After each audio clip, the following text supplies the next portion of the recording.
everyone. I want to talk to you today about feeling tired. What do I mean when I say feeling tired? I'm not talking about the physical tiredness. Physical tiredness is very, very easy to combat, it's very, very easy to tackle. I am talking about that kind of tired that no matter how much sleep or rest that you are getting, you are still tired. And I know there's a lot of people during this festive period who have actually taken leave off work. They're on holiday with their families, with their friends, with their loved ones. And, they're using this time to also rest. Okay. But if the tiredness was purely a physical issue, a lot of us would not be consistently saying we are tired. No matter how much sleep, how much rest you get, you are consistently tired. For some people, yes, there's a medical issue. Okay, let's move that aside. I'm not talking about that kind of issue. I'm talking about the kind of fatigue that is from a lifestyle of not being who you really are. I'm talking of a fatigue that is a fatigue of the soul. That is why no matter what you do, you still feel tired. It's a fatigue within, within yourself. It's not your body, it's not your muscles, it's not your limbs. It's your spirit, it's your soul. Your soul is tired. And your soul is tired because you are not walking, acting, being your true, authentic self. There is nothing more exhausting than living a life or having a lifestyle that is not authentically yours. It's exhausting to keep up with the Joneses. It's exhausting to live up to everybody's idea and perception of you. It's exhausting. It's exhausting lying to yourself in order to project this type of image, this type of reality that you think everybody else wants to see. It's exhausting. And this is where you hear the phrase, and I'm sure many of you have heard this phrase where you say, I'm so tired, even my tired is tired, right? I am so tired that even my tired is tired. You've heard that. I'm sure you've either said it or you've heard it. And all that phrase is literally saying is, I am so tired, even my soul is tired. Your soul is saying, when are you going to snap out of this cycle? When are you going to embrace yourself? When are you going to be your authentic self? When are you going to be true to yourself? When are you going to be honest with yourself? I've done it. I've been in situations, I've been in relationships where I have been like, how could he lie to me? How could he betray to me? How could he be disloyal to me? How could he betray me? How could he talk about me in a way that was untrue? Right? Or how could they, scandalize me in this way and depict me in an untrue version of myself, of what I really am? And yes, even if they did, but through my journey in the last 3 years, I have discovered that actually I have not been true to myself. I have been lying to myself. I have been disloyal to myself. I have betrayed myself. How have I done these things, you may ask? We all do it. When you don't walk in your authentic, true self, you are lying to yourself. because you're taking on a persona, you're taking on characteristics, you're taking on a lifestyle and a belief system that are not authentically yours. So you lie to yourself. You betray yourself because every time your inner self says, don't do it, don't believe it, don't go there, don't agree to this thing. You know, we call it the gut instinct. We call it my stomach, a disturbance in your stomach. Some people, they say they feel it in their bones. You know, they just feel that this is, that they shouldn't go to this event, or they shouldn't go out today, or they shouldn't go somewhere today, or they shouldn't agree to a certain thing. Everything in their being is saying no. But because of not living in your authentic true self, people pleasing, you go against yourself. You go against yourself. You go against your better judgment. And you go ahead and do the very thing that everything in you was saying not to do. And then when things come back, you're now blaming the others to say, I can't believe that they betrayed me like that. They were so disloyal. I can't believe it. Why can't you believe? You did it to yourself first. You did it to yourself first. Even when we are dating, right? There are some red flags that you see in that person. I don't care if you're a man or a woman. This is applicable to everybody. There are some telltale signs that you see. But you keep deceiving yourself. It's not the other person's problem. This is you. You have convinced yourself that A, they're going to change, B, you're going to change them, or you are going to love them into changing. You deceive yourself. Someone only changes because they want to, not because of anything you are doing. They must want to change. They must see why they need to change in order to go through the process of changing. So we deceive ourselves. We betray ourselves. We are disloyal to ourselves every single day. I started this journey when I started looking at the way I present myself. I'm somebody who's very experimental. I love experimenting with different hairstyles, different hair colors. You know, one day my hair is going to be straight, the next day it's going to be curly, the next day it's going to be afro spiral curly. You know, I'm that kind of person, always have been. It's not something that is new. I've always been this way. And initially, when the journey started, it started authentically. It started when I was about 16 or 17 years old, right? It started authentically. It started from the purest of places.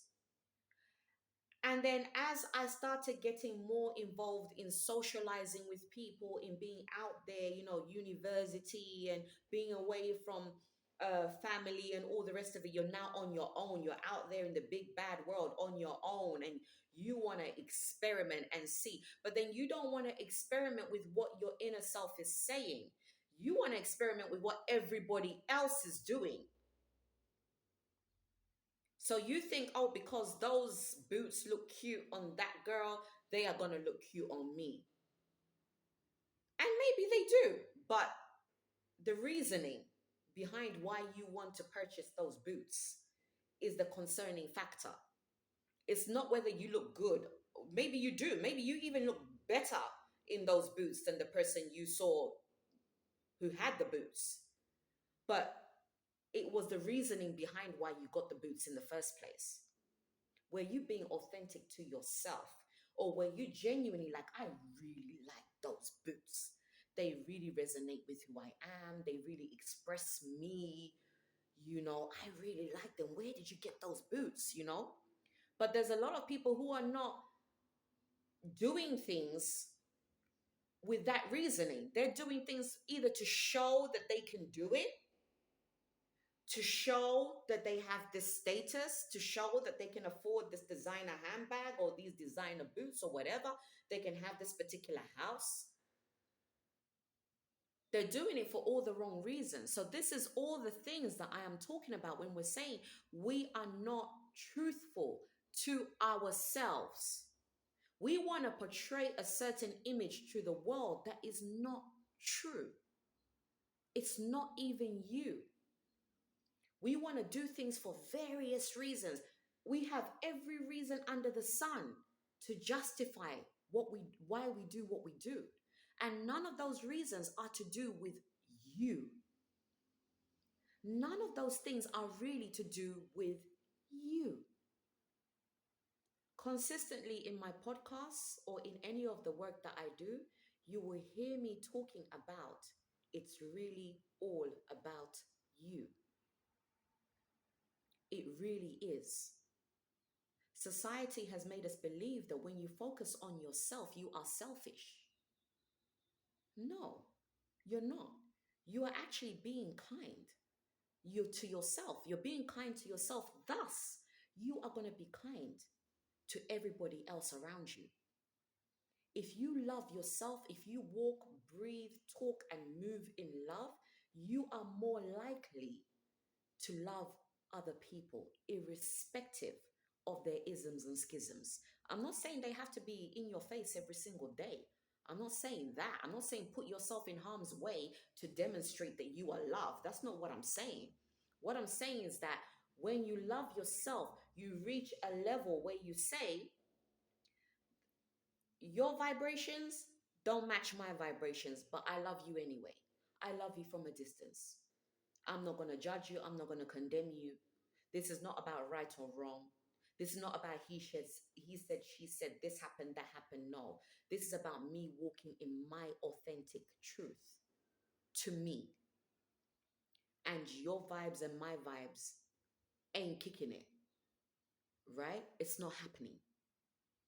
So I will love you from a distance because I am love. So I will love you from a distance. But I don't have to be all up in you, all up in your business and in your life to love you. I can respect you and love you from a distance because guess what? I love myself enough to be able to release you, to be able to not force you to be anything other than what you currently are. Right? That's loving yourself. You can release, you can let go. You can say boundaries. No, right? That is loving yourself. You don't have to do it disrespectfully. You don't have to do it rudely. You don't have to do it confrontationally. You just simply say, no, no, that is not my party. That is not my vibration. That is not what I am about. So, respectfully and lovingly, no. That's being authentic to yourself. It's not about confrontation. Loving yourself, knowing who you are, is never about confrontation. You're too busy confronting yourself to be dealing with somebody else's perceptions and ideologies about you. You're too busy. I'm more worried about what I think about myself. I'm more worried about how I think I feel about myself.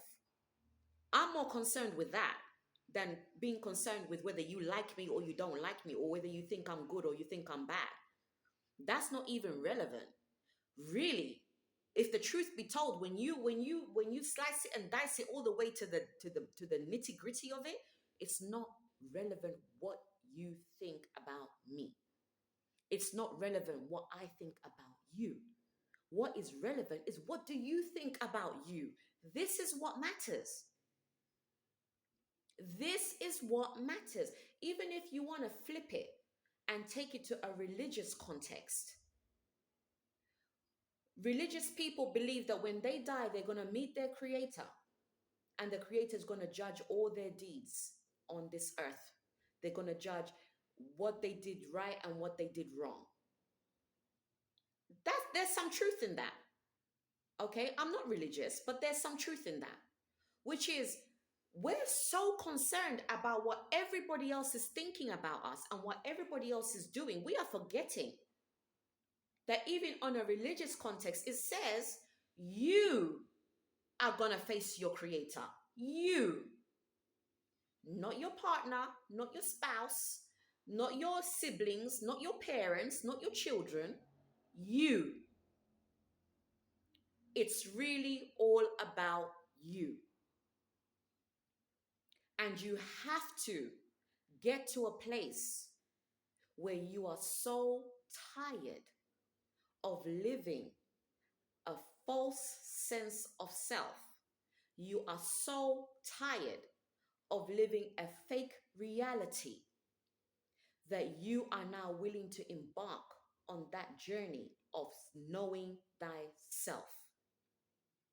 Because that is the ultimate freedom, is when you know who you are and you walk and you talk and you move in that truth. It's not about whether other people like it or not. This is about you. Because whether you do what people like, whether you don't do what people like, people have still got something to say. People still have an opinion. So wouldn't you rather someone has an opinion about you that is based on you showing up for yourself, that is based on you walking in your truth, that is based on you walking in your authentic truth for self? People are going to talk about you anyway. So at least if you're going to talk about me, I know who I am. I'm not going to have you talk about me when all I've been doing is trying to bend over backwards, break my back to try and make you happy, to try and present myself in the way that will be pleasing to you, and not even be truthful to myself, not even being honest with myself. But I've been doing all of this performance to make you happy, forgetting myself. And then you still talk about me? You know what? I would rather be true to myself. And then if you talk about me, I don't feel so bad. In fact, I don't feel anything at all because I know that I was being me. I was being true to me. Right? So I want to encourage everybody who's listening to this video or who's listening to this podcast. When are you going to be tired of the dance that is called fake reality? When? This is what is ultimately making everybody sick and everybody tired. It's when you are insincere with yourself, when you're dishonest with yourself, when you're not being truthful to yourself. This is what is causing it, the disturbance in your being. Your being is disturbed. It's in dis-ease. Dis-ease. Because it knows that the energy that you are wanting your body to accept is foreign. It's like what the white blood cells do, right? When the white blood cells see anything, a virus, a bacteria, anything that is foreign to what it's programmed to know, it will fight you. It will fight that thing, that entity that has entered your body. It will fight it. So that's what your body is doing. Your body is rejecting this fake entity that you have decided to incorporate into your life, that you have chosen to accept for yourself. Your body is saying, no, I don't recognize this blueprint. This is not the blueprint that we were told when we came into this earth realm. This is not the blueprint. You're bringing in something else that we don't recognize. So what we know is that you're sick. You've got a disease. You've got a virus. Because we don't recognize what you're trying to bring in here. We don't know it.